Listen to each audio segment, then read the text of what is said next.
good afternoon. This is Houndog Steve wishing you a very pleasant afternoon, and I hope this finds you well. And again, we're going to be doing an Evindicated video.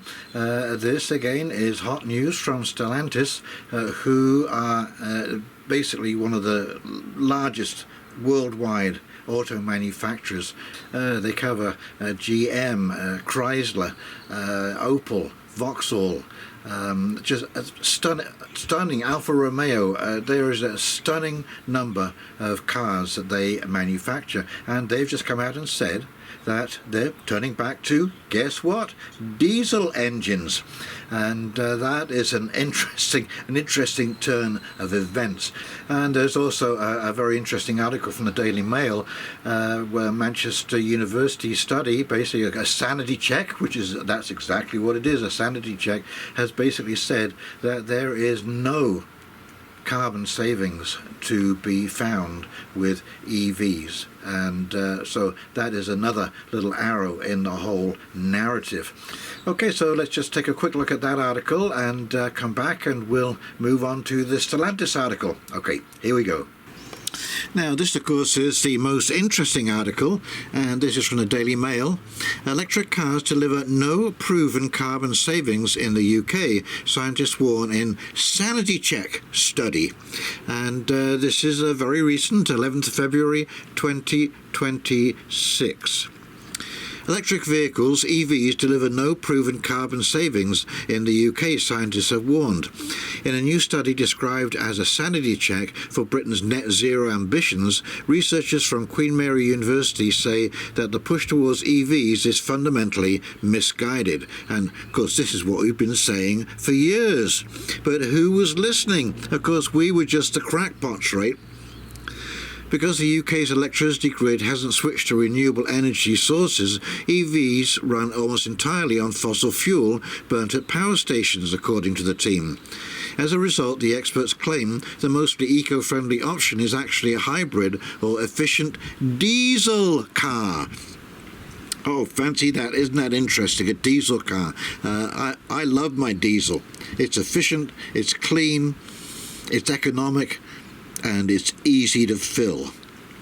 In their new paper, accepted for publication in the journal Environmental Research, the scientists compared the UK's 2030 net zero plan with real-world, real-world data from 2023. They found that the variability of wind and solar power has been grossly underestimated in the government's plans. On overcast or windless days, there are significant gaps in energy supply that have to be met by gas-fired power stations. Since EVs increase demand for electricity during these periods, charging a new EV only results in more fossil fuels being burned to provide the extra electricity. And, you know, this is pretty simple math, isn't it? Surely, these scientists did that simple equation. So it is really interesting to see this change in attitude by CEOs because it's not just Stellantis.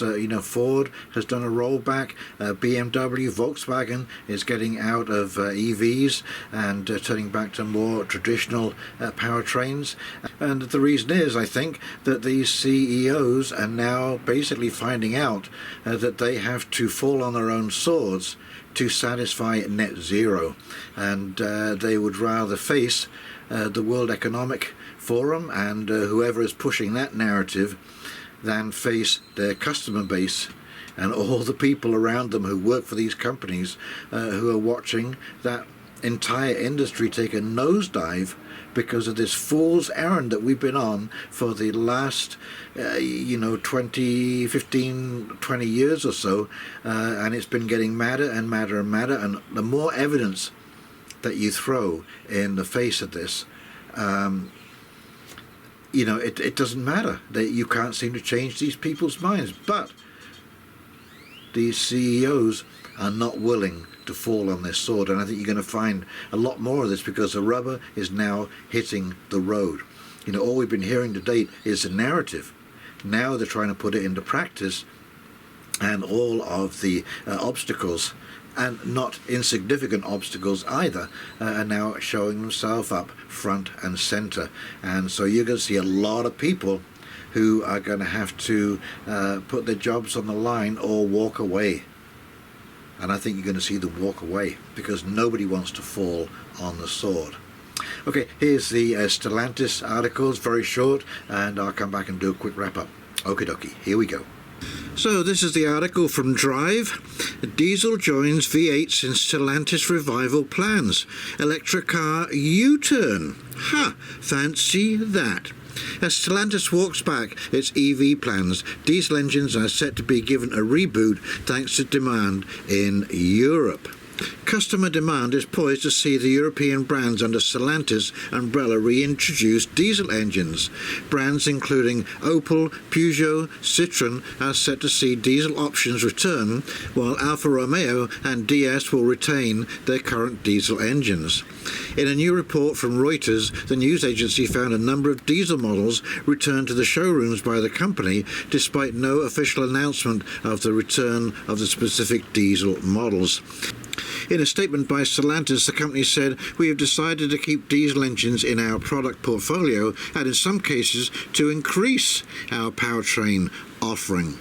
So there you go, ladies and gentlemen. I think that the whole EV madness thing is about to settle down, and the folly of the chase to net zero, which is basically unachievable and undesirable. And now we're seeing the public pushback and the realization of these big companies that they are in deep trouble by following this ideological nonsense.